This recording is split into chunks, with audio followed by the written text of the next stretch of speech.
বন্ধুরা, trolley hour 24 চ্যানেলের পক্ষ থেকে তোমাদের স্বাগতম। চ্যানেলটি সাবস্ক্রাইব করে আমাদের পাশেই থাকুন। শুভ বিবাহ ধারাবাহিকের আজকের পর্বে আমরা দেখতে পাবো যে তেজ সুধাকে বলছে, এটা আপনি কি করতে যাচ্ছিলেন? এবারই সম্মানের কথা একবারও ভাবলেন না। সুধা তেজকে বলে, আমি এ বাড়ির সম্মান বাঁচাতেই গিয়েছিলাম। তেজ, মানে কি বলতে চাইছেন আপনি? সুধা তেজকে বলে, এর থেকে বেশি আপনাকে কিছু বলা সম্ভব নয়, কিন্তু আমি বাড়ির সম্মান কোনোদিনও নষ্ট হতে দেব না। এদিকে ইমন থাম্মিকে সুধার বিরুদ্ধে অনেক কথা বলে উস্কে দেয়। ইমন বলে, থাম্মি, তোমার কথায় তো কোনো দামই নেই। এখন বসু মল্লিক বাড়ির মালকিন সুধা।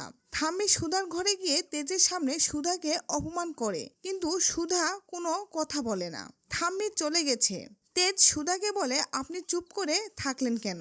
যদি আপনি কিছু নাই করবেন থাম্মিকে বললেন না কেন? আপনি আমার বিশ্বাস নষ্ট করে দিলেন। সুধা তেজকে বলে, আমি কোনোদিন আপনার বিশ্বাস নষ্ট হতে দেব না। এদিকে ইমন জ্যোৎস্নাকে সুধার বিরুদ্ধে উস্কে দেয়।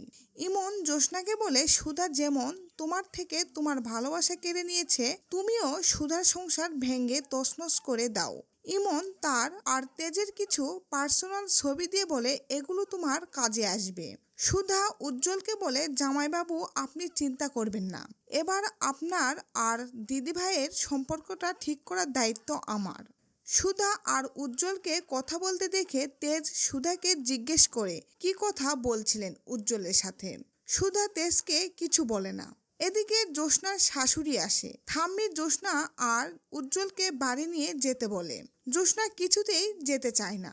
সুধাও মনে মনে ভাবে, দিদিভাই যদি এ বাড়িতে গিয়ে আবার পালানোর চেষ্টা করে তাহলে তো কেলেঙ্কারি হয়ে যাবে। তেজের মা জ্যোৎস্নাকে বুঝিয়ে তার শাশুড়ির কাছে নিয়ে যায়। তো দর্শক, এই ছিল শুভ বিবাহ ধারাবাহিকের আজকের আপডেট। পরবর্তী আপডেট সবার আগে পেতে আমাদের চ্যানেলটি এখনই সাবস্ক্রাইব করে আমাদের পাশেই থাকুন।